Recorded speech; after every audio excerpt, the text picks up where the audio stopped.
Bonjour, je suis Jacques Lindecker. Certains d'entre vous me connaissent peut-être à travers l'Alsace. Je suis le chroniqueur littéraire du journal l'Alsace et donc vous pouvez me retrouver chaque dimanche dans la page Lire.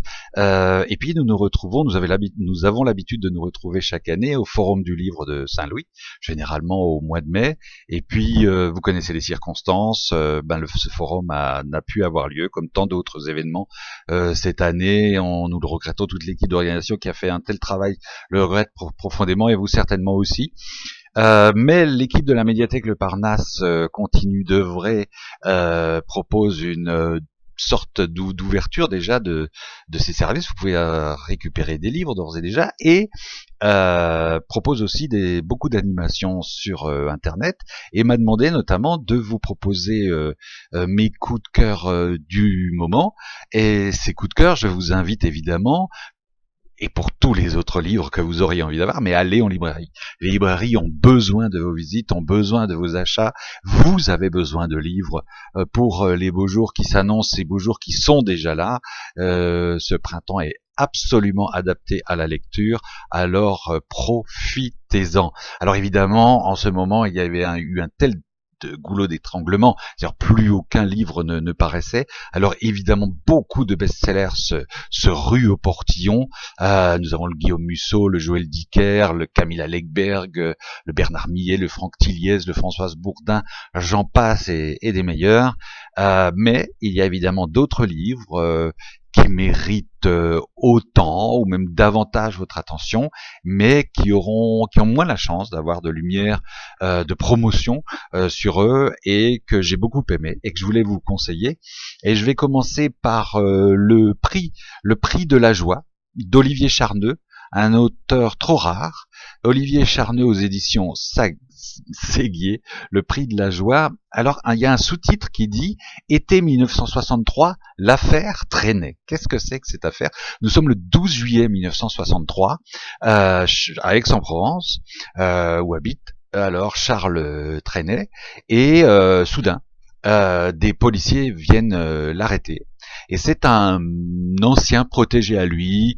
Il avait été déchu. Enfin, sa mère n'en voulait plus. Il vient du Jura. Sa mère n'en voulait plus. Charles Trenet l'a récupéré comme cuisinier, puis comme assistant, puis comme plus rien du tout parce que il était trop paresseux. Et Charles Trenet en a vraiment assez de ce parasite. Il veut le renvoyer à sa mère. Et l'autre lui dit non. Oui, mais je veux 100 000 francs de l'époque. Charles Trenet refuse, lui donne 500 francs ou 1000 francs, je ne sais pas, l'autre refuse, et le menace de le dénoncer pour des supposés balais bleus, donc de fines parties avec des mineurs qui auraient lieu au domicile de Charles Trenet. Alors, Charles Trenet arrive au commissariat, se dit qu'il va passer quelques instants le temps que cette rumeur soit décortiquée, et puis pas du tout. Le commissaire l'envoie au palais de justice, et puis le juge l'envoie en prison, en détention provisoire, le temps de faire la lumière sur cette histoire.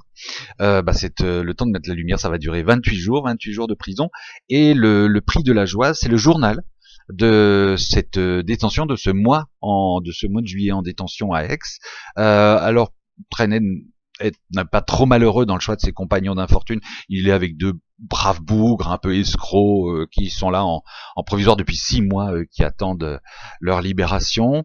Il va aussi très rapidement se joindre à la chorale de la prison, et les autres choristes, c'est assez savoureux, vont le protéger dans la cour face aux menaces des autres prisonniers.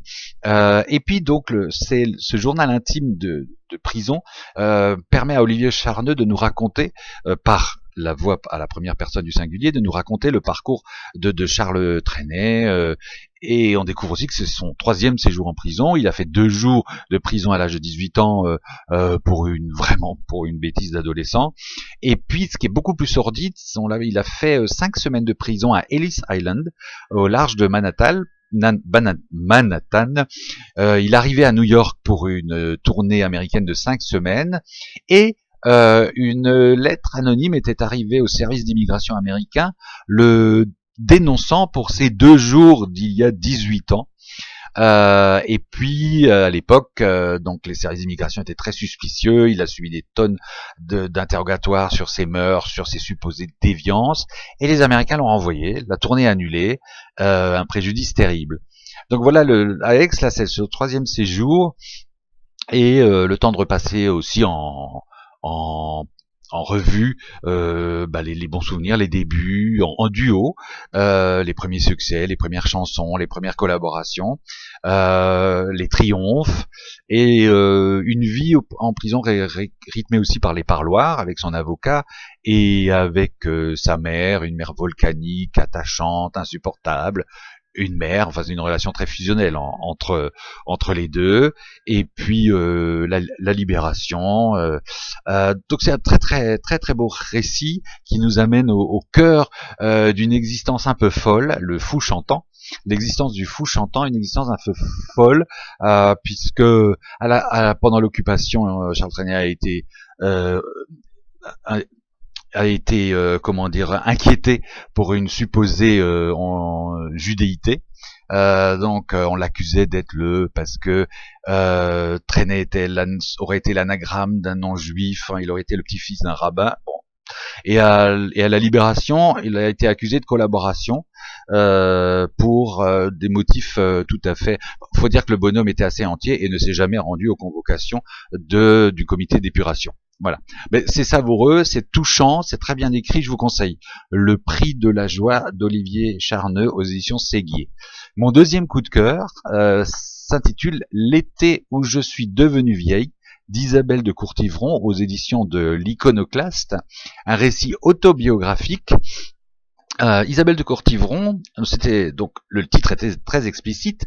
Cet été, l'été dernier, tout à coup les événements s'enchaînent. Elle doit se faire opérer de la cataracte.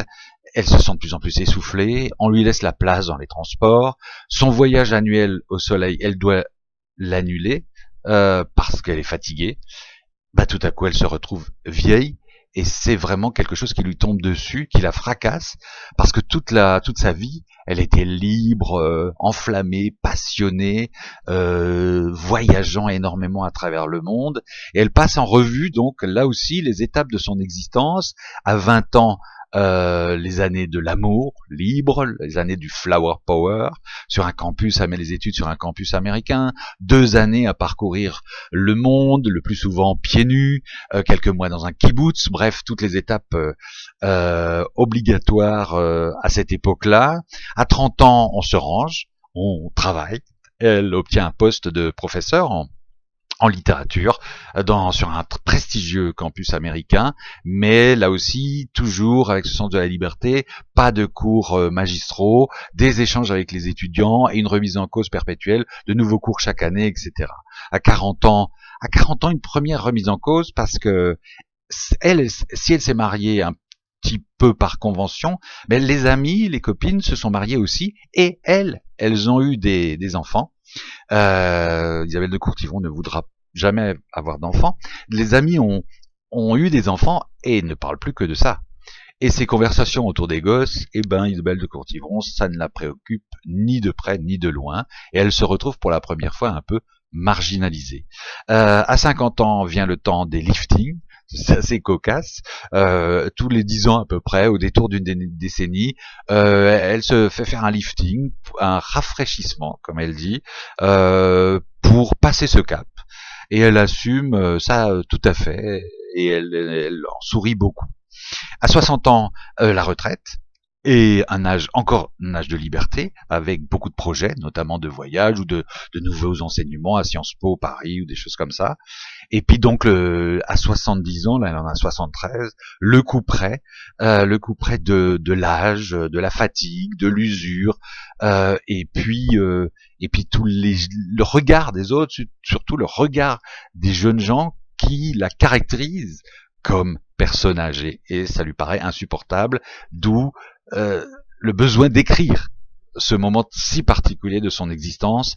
Et je vous conseille ardemment cette lecture à la fois touchante et très éclairante sur nos vies à tous. L'été où je suis devenue vieille, d'Isabelle de Courtivron aux éditions de l'Iconoclaste. Troisième et dernier coup de cœur aujourd'hui, celui consacré à Stéphanie Hochet, pour son nouveau roman Pacifique aux éditions Rivage. Alors l'avantage avec Stéphanie Hochet, qui a déjà eu le prix Printemps du roman décerné au Forum du Livre de Saint-Louis, c'est qu'on ne sait jamais où le coup va partir. À chacun de ses romans, on ne sait pas. On ne sait pas. Tant d'auteurs écrivent toujours le même livre, elle, non. Là, elle se saisit du personnage fictif d'Isao Kaneda, qui est un jeune homme, et nous sommes à la fin de la Deuxième Guerre mondiale au Japon, et il est l'un des derniers à partir en kamikaze, fracasser son avion sur la flottille américaine. Il sait très bien qu'il n'en reviendra pas. D'ailleurs, dans son avion, il n'y a de l'essence que pour l'aller. Il est pétrifié par cette échéance, mais qui est étrangement calme. Et il fait partie de ces gens qu'on appelle les sukebei, c'est-à-dire des gens presque indifférents, mais qui savent qu'ils vont vers la mort, mais avec dignité, tranquillité, par obéissance pour l'empereur, en opposition aux Kishigai, qui sont des fous de l'empereur, hallucinés par la perspective de mourir. Tout ça dans l'honneur, qui est la valeur suprême. D'ailleurs, même fait prisonnier, on ne se rendait pas, ça aurait été un signe de lâcheté. Et donc Stéphanie Hochet revient sur l'existence entière d'Isao Kaneda. Il a été élevé par sa grand-mère, qui en a fait une espèce d'œuvre de sa vie, avec un précepteur à domicile, au domicile de sa grand-mère, un précepteur de très haut niveau, qui l'ouvre à toutes les traditions évidemment de la culture japonaise, mais également à la culture occidentale, et notamment à une passion pour Shakespeare. Isao qui va aussi pratiquer un des 18 arts martiaux japonais, le kendo. On va connaître tout ça, être plongé vraiment au cœur de ce moment de bascule de l'identité et de la culture japonaise. C'est très très intéressant parce que c'est quand même un pays qui reste toujours lointain, fascinant, troublant, et qui là nous devient extrêmement lisible, extrêmement attachant. Et en plus, ça ne va pas se terminer comme prévu, parce que c'est difficile d'en parler, de dévoiler le dernier tiers du livre, mais l'avion d'Isao Kaneda ne va pas s'écraser sur un navire américain, mais ailleurs, on peut dire sur une île, habitée par des gens qui sont un peu en marge de la civilisation, et sans en dire davantage, où Isao va atteindre quelque part le satori, c'est-à-dire le niveau ultime du bouddhisme zen, un apaisement teinté d'une certaine cruauté, mais on ne peut pas en dire davantage. Voilà, je vous conseille ardemment la lecture de ces 3 livres que je vous rappelle. Stéphanie Hochet, Pacifique aux éditions Rivage, L'été où je suis devenue vieille, d'Isabelle de Courtivron aux éditions de l'Iconoclaste, et enfin Le prix de la joie d'Olivier Charneux aux éditions Séguier.